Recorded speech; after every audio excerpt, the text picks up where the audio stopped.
Hai guys, ketemu lagi dengan aku Yamataka. Kali ini aku dapat pertanyaan di IG, Kak, peraturan apa yang harus diketahui sebelum ke Jepang gitu. Nah, aku tanya ke teman-teman di IG juga yang udah pernah ke Jepang. Aku mau share komen teman-teman kayak gimana. Kalau gitu, ayo kita mulai. Oke, kalau gitu budaya antri. Jangan berisik di kereta dan lift, nungguin orang keluar kereta dulu baru naik kereta. Iya nih, orang Jepang tuh memang tertib banget untuk ngantri. Misalnya kalau ini nih, ini lagi ngantri di restoran ramen ya, restoran ramen. Untuk makan ramen juga orang Jepang bisa ngantri gitu. Nah terus apa? Aku juga gitu. Kalau ada orang-orang ngantri, jadi penasaran gitu. Di restoran ada yang ngantri, jadi penasaran. Oh mungkin ini tempat makannya enak gitu. Aku mau cobain lah gitu. Terus ngikut ngantri gitu. Ya ngantri 1 jam, 2 jam untuk makan, ya udah hal biasa. Terus kalau gambar ini ngantri di stasiun kereta. Jadi untuk naik kereta ngantri apa udah wajib gitu, wajib ngantri. Jadi nggak boleh ada yang masuk ke dalam antrian gitu, nanti ditegur sama orang-orang lain. Nah kalau ngantrinya segini enak. Masalahnya kalau mau naik kereta di pagi hari sama sore, jadi waktu pergi kerja sama pulang dari kerja di stasiun besar kayak stasiun Tokyo, stasiun Shinjuku, parah banget. Jadi di satu stasiun itu ngantrinya udah acak-acakan gitu, udah acak-acakan tapi orang-orang pada tetap ngantri gitu. Nanti deh teman-teman kalau ada waktu main ke Jepang, coba naik kereta di pagi sama sore hari di itu ya, stasiun besar ya kayak stasiun Tokyo gitu. Nah terus satu lagi, kalau di stasiun kereta kayak gambar ini nih, kita harus nunggu orang keluar dari kereta. Bahasa Jepangnya oriru shito yusen. Oriru shito yusen itu artinya prioritaskan orang yang mau turun. Jadi orang turun dari kereta dulu, baru orang-orang lain pada naik kereta. Kalau ada orang mau naik kereta sebelum orang yang dalam kereta belum pada turun tapi mau naik kereta, itu dianggap egois. Kadang bisa ditegur, kadang bisa jadi berantem kalau di Jepang ngelakuin kayak gitu. Jadi kita harus tunggu sampai orang yang dalam kereta pada turun semua. Oke, terus selanjutnya aku suka ke onsen atau sento. Sebelum berendam ke kolam harus bersihin badan dulu, baru boleh dah berendam. Iya benar. Kalau ini apa peraturan ya, peraturan di seluruh onsen Jepang, ini peraturan dasar. Jadi kalau kita masuk onsen di pemandian umum, kita harus cuci badan dulu, cuci badan, bersihin badan, baru bisa naik ke dalam onsennya, ke dalam kolamnya gitu. Kalau ada orang yang nggak cuci badan langsung masuk ke onsen, ya nanti dilihat sama orang lain, orang itu belum cuci badan udah masuk gitu. Kadang ada orang yang tegur juga, lu harus cuci badan dulu gitu ya. Tapi ini apa, nggak semua orang ini sih, nggak semua orang ngikutin aturan ini. Kadang aku juga waktu pergi ke onsen, kadang ada beberapa orang Jepang, terutama yang ini ya, yang udah tua, kakek-kakek, nggak cuci badan dulu langsung masuk onsen. Paham sih, paham. Soalnya kan misalnya di musim dingin, kita kan buka baju, oh iya, masuk onsen nggak boleh pakai apa-apa loh. Jadi kita harus buka semua baju baru masuk ke dalam ruangan onsen gitu. Di musim dingin kita buka baju kan dingin banget. Terus ya pengen langsung masuk onsen. Tahu banget perasaannya, tahu banget. Jadi apa, kadang aku lihat ada beberapa kakek-kakek ngelakuin itu, buka baju, nggak cuci badan, langsung masuk onsen. Nah tapi orang lain pada liatin gitu. Ya bagusnya, bukan bagus sih, peraturannya di onsen sebelum masuk ke dalam kolam kita harus cuci badan dulu, bersihin badan, baru masuk ke onsen gitu. Kalau aku sendiri sih cuci badannya 2 kali. Pertama sebelum masuk ke kolam konseng aku cuci badan, ini bersihin, cuci rambut, cuci badan pakai sabun. Nah setelah itu masuk ke kolamnya. Nah setelah masuk di kolam aku nggak langsung keluar, tapi aku cuci badan dulu. Nah cuci badannya pakai air aja, pakai air, nggak usah pakai sabun lagi.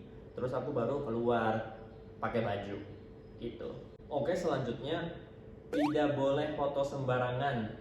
Nah iya, benar benar benar. Soalnya di Jepang itu banyak banget tempat yang larang foto. Jadi ada gambar kayak gini nih, bahasa Jepangnya satsue kinshi, satsue kinshi. Jadi dilarang foto, nggak boleh foto.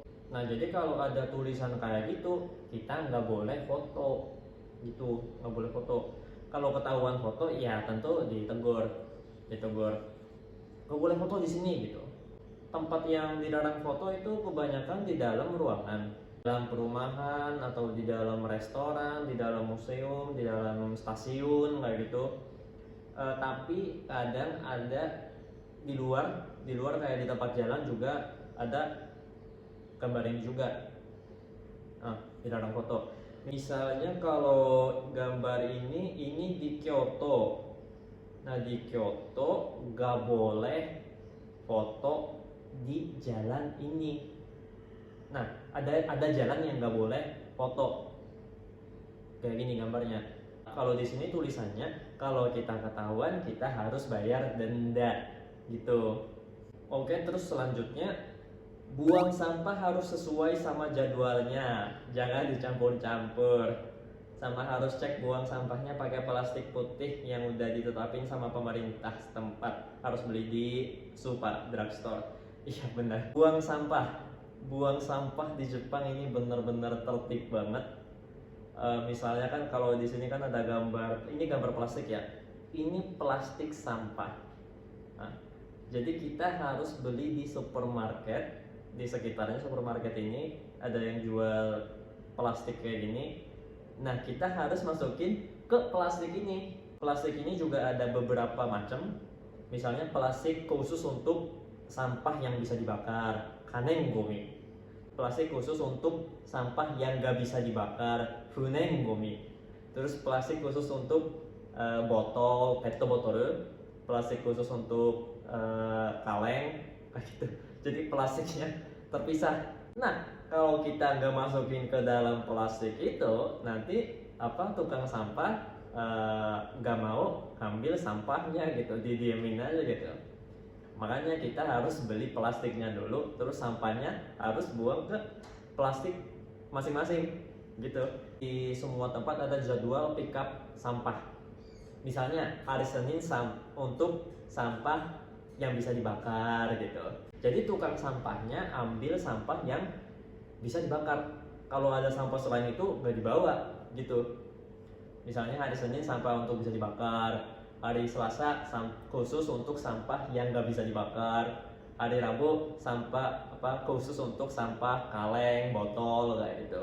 Kita yang buang sampah juga harus ngikutin jadwal itu. Ribet ya? Memang sih. Ribet, tapi ya mungkin berkat ini juga Jepang bisa bersih. Memang sih peraturan itu kadang ribet, tapi berkat ada peraturan kayak gini bisa ada bagusnya gitu. Oke, terus selanjutnya sampah lagi nih, sampah. Jangan buang sampah sembarangan, mending sampahnya dikantongin, karena susah nyari tempat sampah umum di Jepang. Iya, benar. Tempat sampah umum di Jepang itu memang sedikit banget, jarang ada, susah untuk ditemuin. Aku sendiri yang pernah tinggal di Tokyo, Saitama, Chiba, susah banget nyari tempat sampah umum.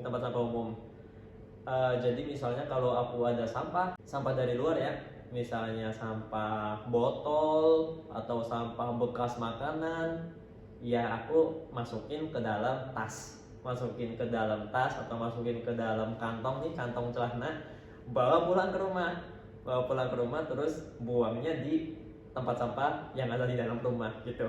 Buang sampah sembarangan ini paling nggak boleh dilakuin. Bahasa Jepangnya poiste, nggak boleh dilakuin kalau dilihat sama orang lain. ya sering ada orang yang tegur nggak boleh buang sampah sembarangan gitu. Jadi bagusnya kalau kita ada sampah dari luar terus kita nggak bisa nemuin sampah umum kayak gini ya, tempat sampah umum kayak gini, kalau nggak ada ya bagusnya kita bawa pulang ke rumah gitu. Oke, selanjutnya HP kalau bisa silent di dalam kereta. Sebisa mungkin gak terima telepon dalam kereta. Iya nih, yang udah naik kereta di Jepang mungkin tahu, di dalam kereta Jepang itu benar-benar sepi banget, sepi, nggak ada suara. Jadi orang-orang pada tidur baca buku, main HP gitu. Jadi kalau ada suara HP-nya bunyi ya, atau telepon masuk terus suaranya kencang, ya pada liatin gitu. Manners di dalam kereta nggak boleh berisik di Jepang ya, nggak boleh berisik. Jadi suara HP dimatiin, telepon di dalam kereta nggak boleh telepon. Misalnya aku juga sering lihat beberapa kali orang kantor terima telepon di dalam kereta, mungkin dari bosnya kah, dari kliennya kah. Jadi dia harus angkat telepon itu. Dia angkat telepon sambil ngomongnya kayak gini nih, mohon maaf saya di dalam kereta, nanti saya telepon balik lagi ya kalau udah turun gitu. Ngomongnya nggak keras, sambil bisik-bisikan kayak gitu, tutupin mulutnya, terus langsung dimatiin HP-nya gitu. Jadi nggak boleh telepon di dalam kereta. Oke, selanjutnya naik di eskalator di kiri untuk yang berdiri diam, kanan buat jalur terus jalan. Osaka kebalikannya ya. Iya, benar. Bahasa Jepangnya eskaleta.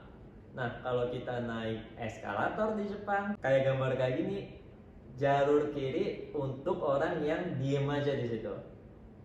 Nah, jalur kanan untuk orang yang sambil jalan, naik eskalator sambil jalan gitu. Jadi terpisah gitu. Nah, kalau di Osaka ininya balik. Setahu aku di Jepang kebanyakan jalur kiri untuk orang yang stop, jalur kanan untuk orang yang sambil jalan. Tapi di daerah Osaka itu balik. Kalau daerah Osaka jadi kayak gini, jalur kanan untuk orang yang diem aja, yang gak sambil jalan, jalur kiri untuk orang yang sambil jalan gitu. Jadi kebalik gitu. Jadi kalau kita naik eskalator, lihat dulu deh orang lain pada naiknya di sebelah kiri apa sebelah kanan ya gitu. Terus tinggal kita ikutin aja gitu. Nah, ini yang terakhir nih, di WC ya, di WC langsung buang tisu toilet ke dalam kloset. Ya, benar. Jadi kalau kloset di Jepang kita boleh buang tisu toilet paper ke dalam kloset terus di flush. Kalau di Indonesia kan banyak tempat sampah di dalam WC. Terus kan kalau kita habis pakai tisunya buang ke sampah itu. Nah, kalau di Jepang rata-rata nggak ada tempat sampah, jadi tisunya kita boleh buang ke kloset. Tapi jangan kebanyakan ya. Misalnya pakai tisunya pakai banyak banget, terus langsung buang sekaligus dalam kloset, terus di flush. Nah, macet gitu. Jadi untuk menghindari macet, pemakaian tisunya jangan banyak-banyak. Tapi kalau ya kita harus pakai tisu banyak banget, ya dipakai terus di flush dulu, terus pakai lagi flush dulu gitu. Poinnya jangan sekaligus buang tisu ke dalam kloset, takutnya macet gitu. Nah, oke, kalau gitu hari ini aku sharing beberapa peraturan manners di Jepang. Terus teman-teman kalau ada tambahan, misalnya ada di tempat daerahku ada peraturan kayak gini nih, ada manners kayak gini nih gitu, silakan tulis di komen untuk sharing ke teman-teman lain. Nah, kalau ada request konten atau pertanyaan tentang Jepang, tentang bahasa Jepang, tentang aku sendiri juga nggak apa-apa, silakan tulis di komen juga. Oke, kalau gitu sampai ketemu lagi, bye bye.